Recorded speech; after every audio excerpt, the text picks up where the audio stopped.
It is the 3rd of September 1943, and somewhere in the port of Surabaya, a Japanese soldier is turning a small wooden carving over in his hands.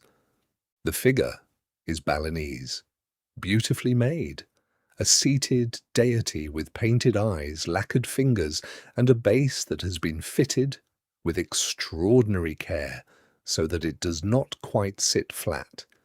He does not notice the base, he is thinking about the price.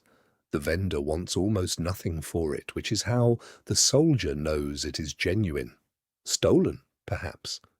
Picked up from some bombed-out temple on the road from Denpasar. He pays, he tucks it under his arm, he walks up the gangplank of his troopship and does not look back at the dock. He will never reach his destination, neither will the ship. What the soldier purchased was not a carving. What he carried was a device that had been assembled by hand in a workshop outside Colombo, inspected by a man named Tremlett, and placed into the supply chain of fake artisan goods that moved through the occupied Dutch East Indies with a patience that bordered on the inhuman. The British organisation responsible had not bombed the port, had not mined the harbour, had not sent in a submarine. They had simply made something a Japanese soldier would want to buy, something he would carry aboard himself, something he would stow in his bunk and forget about entirely until the hull split open beneath his feet. In the 14 months between the first deployment of this program and the Japanese surrender, material losses attributed to similar devices in shipping, in ordnance depots, in fuel stores, ran to figures the War Office declined to publish until 1971. The exact total remains, genuinely, a matter of archival dispute. What is not disputed is this: the soldiers bought the bombs themselves. The problem began, as most problems in the Pacific War began for Britain, with an arithmetic of inadequacy. By early 1942, the situation was not merely difficult.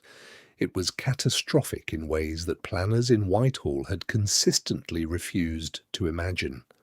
Singapore had fallen, Rangoon had fallen, the Dutch East Indies were gone. British forces in the region were fighting with equipment designed for a European theatre against an enemy who had read the terrain correctly and moved with a speed the defensive positions could not absorb. Conventional sabotage operations faced one fundamental obstacle. To destroy Japanese shipping, you needed to reach it. Japanese port security in the occupied territories, Surabaya, Batavia, Penang, Rabaul, had hardened through 1942 into something genuinely formidable. The perimeter distances alone defeated most insertion options. A swimmer placing a limpet mine on a ship's hull at Surabaya faced 4.2 kilometers of guarded water. The failure rate on early attempts exceeded 73%. Of 11 swimmers deployed in the Strait of Malacca between March and July 1942, 4 returned. 2 of those were captured within the fortnight. The Royal Navy had other tools. None of them worked here. X-craft midget submarines had been designed for Norwegian fjords, deep, cold, navigable. The shallow, patrol-heavy anchorages of the Java Sea were something else entirely. The one deployment attempted in September 1942 resulted in the loss of the craft and her crew without confirmed damage to any target vessel. Bombing from the air was the other option. It was tried. Between October 1941 and June 1943, RAF and RAAF aircraft flew 847 sorties against Japanese shipping in the occupied Dutch East Indies. The confirmed sinkings attributable to those sorties numbered 11 vessels. 11. Against a Japanese merchant fleet that was replacing tonnage faster than the raids could remove it. The mathematics did not work, and everyone in the targeting rooms knew it. What was needed was not a bigger weapon. What was needed was one that the enemy would carry to its own target voluntarily.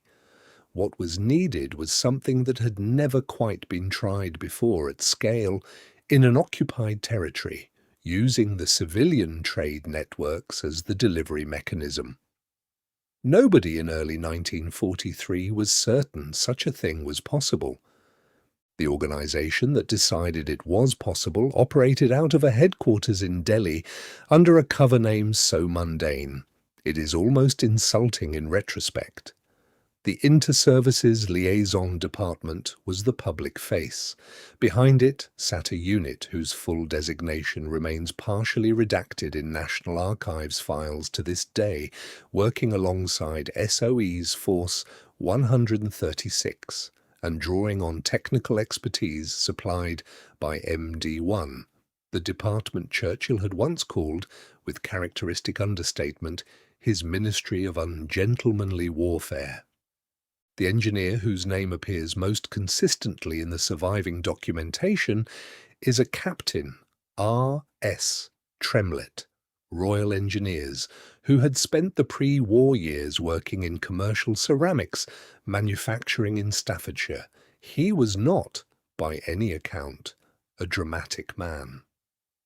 A photograph in the Imperial War Museum's collection shows someone who looks less like a saboteur than a village solicitor.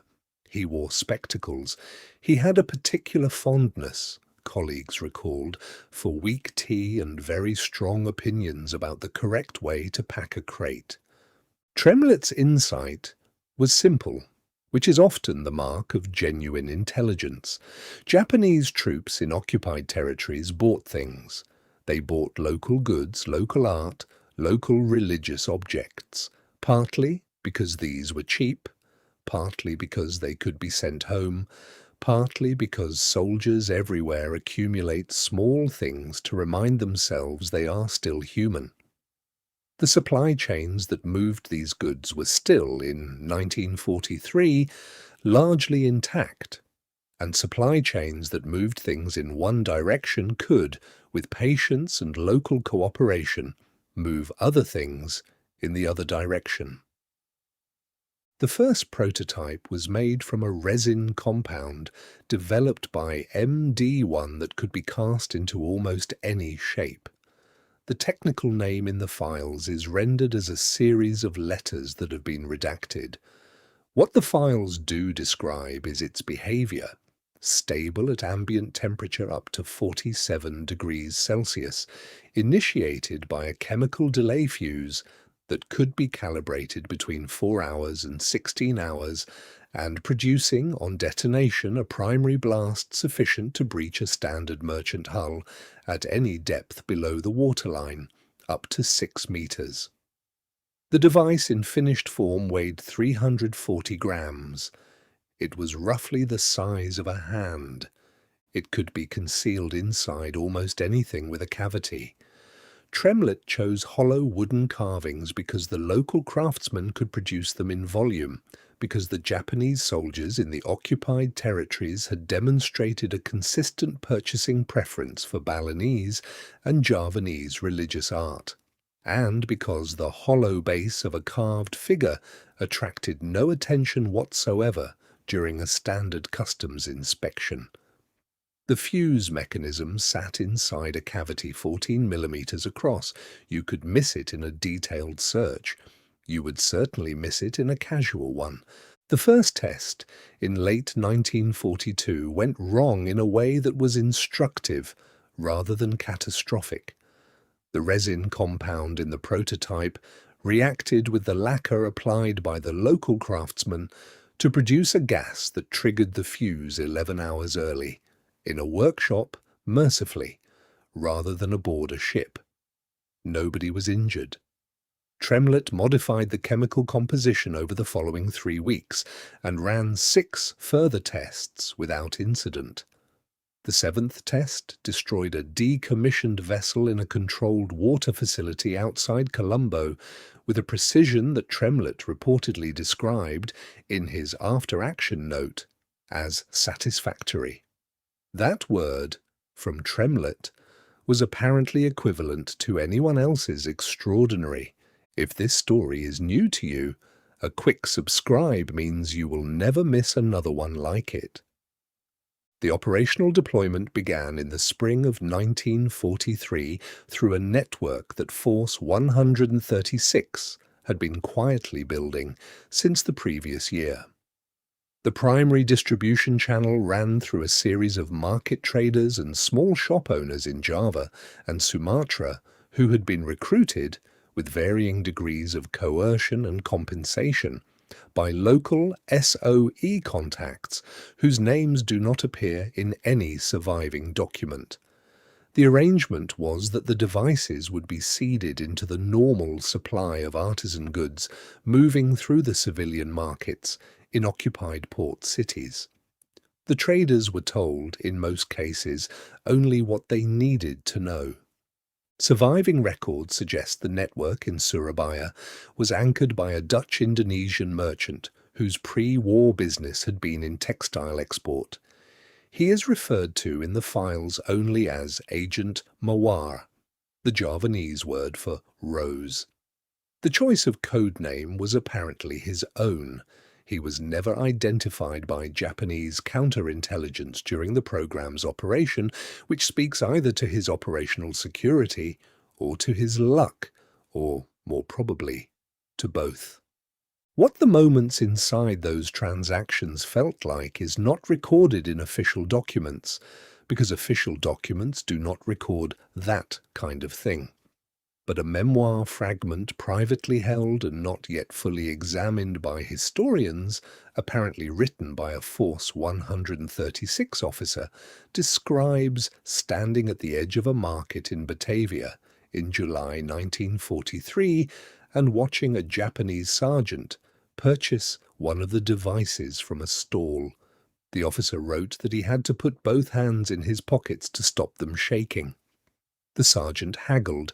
He got a small reduction on the price. He seemed pleased with the outcome. He tucked the carving under his arm and walked away. German forces operating in Europe had their own deception programs. The Abwehr ran sabotage operations using disguised explosives from 1939 onwards, most notably in the coal bomb program that targeted Allied shipping through neutral Spanish ports. These devices were concealed in blocks of coal and introduced into fuel supplies. They were effective within a narrow tactical parameter. The difference in the British program was one of scale and systemic reach. Where the Abwehr coal bombs targeted specific vessels through specific fuel depots, the Force 136 artifact program used an entire civilian economy as its distribution network. The comparison in archival records that has most often been cited estimates the Force 136 device cost approximately 11 shillings to produce. Contemporary Royal Navy estimates for a comparable hull kill via conventional means, aircraft sortie, submarine torpedo, or laid mine, ranged between £4,200 and £17,000 depending on method and success rate. American OSS operations in the Pacific had their own version of the concealed explosive by mid-1943, derived partly from MD-1 technical documentation shared under the combined operations agreements. The OSS device was chemically similar but deployed differently, primarily through port worker networks rather than consumer goods channels. The two programs ran in parallel without, according to the records, much awareness of each other's precise operational methods.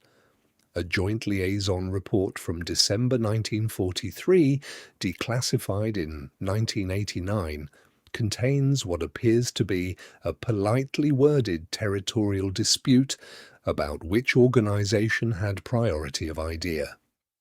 The British position in that document is stated with characteristic restraint and absolutely no ambiguity. Japanese counterintelligence did eventually identify the program, or at least a portion of it. A captured document from early 1944, translated and filed at the War Office, describes a standing order to Japanese troops in occupied Java, prohibiting the purchase of local goods in certain categories without inspection by a designated ordnance officer.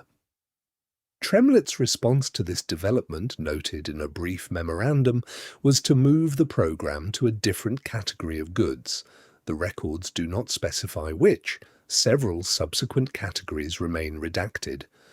The material impact of the program is documented in two places: a post-war assessment conducted by the British Pacific Fleet and a separate War Office review completed in 1948 that was not publicly released until 1971. Both treat their figures as conservative. Confirmed losses attributable to the program, identified through wreck location, salvage testimony, and Japanese post-war military records, included 23 transport vessels totaling approximately 67,000 tons of displacement, 4 escort vessels, and 11 ammunition storage facilities in port areas across Java, Sumatra, and the Malay Peninsula. The psychological effect on Japanese garrison troops is harder to quantify and is, in some ways, more significant than the material one. The standing order against purchasing local goods was one symptom. A broader anxiety about the civilian supply environment, a suspicion that the occupied territories were not, in fact, pacified, ran through Japanese garrison communications in the region from mid-1943 onwards. The devices used in this program are not widely displayed. One example, confirmed by MD1 provenance records as an original production model rather than a post-war replica, is held at the Imperial War Museum in London. It is not currently in the main gallery displays. It is in the study collection. It looks, sitting in its archival box, exactly like what it was designed to look like. It looks like something a soldier might want to buy at a market, something light enough to carry, something beautiful enough to send home. Captain Tremlett left the army in 1946 and returned to Staffordshire. He went back to ceramics manufacturing. He apparently never wrote a memoir, never gave an interview, and does not appear in the public record after his army discharge papers were processed in November 1946. Whether he considered what the program had done, the ship split open, the soldiers who had picked up something beautiful in a market and paid a fair price, is not something that can be recovered from any document that survives. What can be recovered is the logic that produced it. The understanding that in an occupied territory, the most powerful weapon available is not the one your side carries. It is the one the enemy picks up voluntarily and carries for you. Return now to the dock at Surabaya. 3rd of September 1943. The soldier with the carving under his arm is walking up the gangplank. He is perhaps 22 years old. He has been in the occupied territories for 8 months and he is tired in the particular way that occupation produces, a tiredness compounded of boredom and low-level fear, and the particular loneliness of being very far from everything familiar. The carving, to him, is a small comfort, an object of some beauty in a place that has provided very few. He paid almost nothing for it. He feels, perhaps, that he got a good price. He did not get a good price. He paid with everything he had. Somewhere, in a workshop outside Colombo, a man who looked like a village solicitor and made weak tea and had extremely specific opinions about packing crates had spent 3 months getting the chemistry right, not for this ship, not for this soldier specifically, for the logic of the thing, for the principle that the enemy's own appetites were a delivery mechanism. That trust, in a market, between a buyer who wanted something and a seller who needed to live, was a vector. Tremlett's device weighed 340 grams. It displaced 67,000 tons. The soldier carried it aboard himself.